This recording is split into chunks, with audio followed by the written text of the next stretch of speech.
আগুনে পুড়ছে তেলের খনি ও তেল শোধনাগার। মধ্যপ্রাচ্য যাকে বলা হয় সহজলভ্য ও কোয়ালিটিফুল তেলের ভাণ্ডার, সেখানেই ইরান, ইসরায়েল, সৌদি আরব, কুয়েত ও আরব আমিরাতের মতো দেশগুলোর তেল ভাণ্ডারে জ্বলছে আগুন। সূত্রপাত ইরানে হঠাৎ ইসরায়েল ও আমেরিকার হামলা। এর জবাবে ইরানও পাল্টা হামলা চালাচ্ছে, আর এতেই প্রাকৃতিক সম্পদের এমন অপচয়। আধুনিক জীবনযাত্রার মান যত উন্নত হচ্ছে, জ্বালানির ব্যবহারের মাত্রাও তত বাড়ছে। কিন্তু এই চাহিদার বিপরীতে প্রাকৃতিক সম্পদের সীমাবদ্ধতা এবং পরিবেশগত বিপর্যয় পৃথিবীকে এক কঠিন বাস্তবতার মুখোমুখি দাঁড় করিয়ে দিয়েছে। পৃথিবীর গভীরে কোটি কোটি বছর ধরে তেলের বিশাল ভাণ্ডার তৈরি হয়েছে। প্রায় ১৬৫ বছর আগে থেকে মানুষ এই তেল উত্তোলন শুরু করেছে। প্লাস্টিক, পেট্রোল ও অ্যাসফল্টের মতো প্রয়োজনীয় জিনিস তৈরির জন্য মানুষ মাটির নিচ থেকে তেল তুলছে। সমস্যা হলো, প্রাকৃতিক এই সম্পদ তৈরি হতে যতটা সময় লাগে, আমরা তার চেয়ে অনেক দ্রুত তা ব্যবহার করে ফেলছি। আর যুদ্ধের মতো মানবসৃষ্ট সমস্যা তো আছেই। ফলে স্বাভাবিকভাবেই প্রশ্ন জাগে, এই তেলের মজুদ কি একসময় শেষ হয়ে যাবে? ২০২৩ সালের একটি জরিপ বলছে, পৃথিবীতে বর্তমানে প্রায় ১.৬ ট্রিলিয়ন ব্যারেল তেল আছে, যা উত্তোলন করা সম্ভব। এর বাইরে আরও কিছু তেল থাকতে পারে, যা আমরা এখনও খুঁজে পাইনি। ২০১২ সালে মার্কিন ভূতাত্ত্বিক জরিপ সংস্থা অনুমান করেছিল, এমন না পাওয়া তেলের পরিমাণ প্রায় ৫৬৫ বিলিয়ন ব্যারেল হতে পারে। মানুষ এই উত্তোলনযোগ্য তেল আর কতদিন ব্যবহার করতে পারবে, তার উত্তরটি কিছুটা জটিল।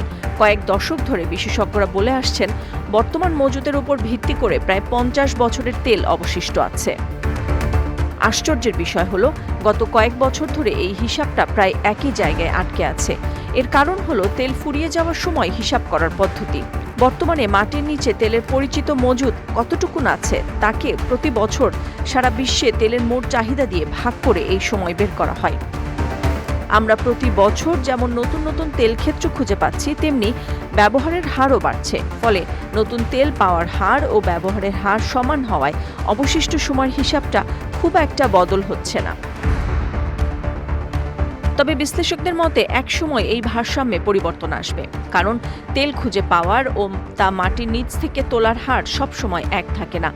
যেসব জায়গায় তেল পাওয়া সহজ, সেগুলো যখন ফুরিয়ে যাবে, তখন নতুন ক্ষেত্র খুঁজে পাওয়া কঠিন হয়ে পড়বে। তখন উন্নত প্রযুক্তির উপর নির্ভর করতে হবে। ওয়াশিংটন ভিত্তিক গবেষণা সংস্থা ক্লিয়ার ভিউ জানায়, বর্তমানে বিশ্বের মোট তেল উৎপাদনের প্রায় ৩০% আসে মধ্যপ্রাচ্য থেকে। এর প্রধান কারণ হলো সৌদি আরব, ইরান ও ইরাকের মতো দেশগুলোর তেলের বিশাল ভাণ্ডার। এই অঞ্চলের তেল মাটির খুব বেশি গভীরে নেই, তুলনামূলকভাবে ওপরের স্তরেই চাপা পড়ে আছে। এই কারণে মধ্যপ্রাচ্য থেকে তেল তোলা অনেক সহজ। হিসেব অনুযায়ী পৃথিবীতে বর্তমানে উত্তোলন করার মতো যে পরিমাণ তেল অবশিষ্ট আছে, তার ৫০% বেশি এই অঞ্চলে অবস্থিত। বিজ্ঞানীদের মতে, ভবিষ্যতে কৃত্রিম বুদ্ধিমত্তা এআই ব্যবহার করে মাটির নিচে তেলের সন্ধান করা আরও সহজ হবে। পাশাপাশি নতুন প্রযুক্তির সাহায্যে এমন সব জায়গা থেকেও তেল তোলা সম্ভব হবে, যা আগে ছিল দুঃসাধ্য। এর ফলে ভবিষ্যতে আমাদের তেলের মজুদের হিসাব আরও বেড়ে যেতে পারে। জ্বালানি হিসেবে তেলের ব্যবহার এখনই ফুরিয়ে যাচ্ছে না।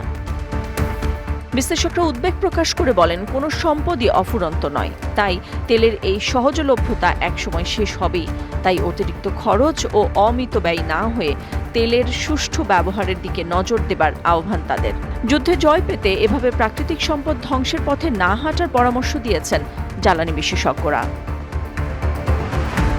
নাদিরা জাহান, নিউজ ডেস্ক, সারা বাংলা।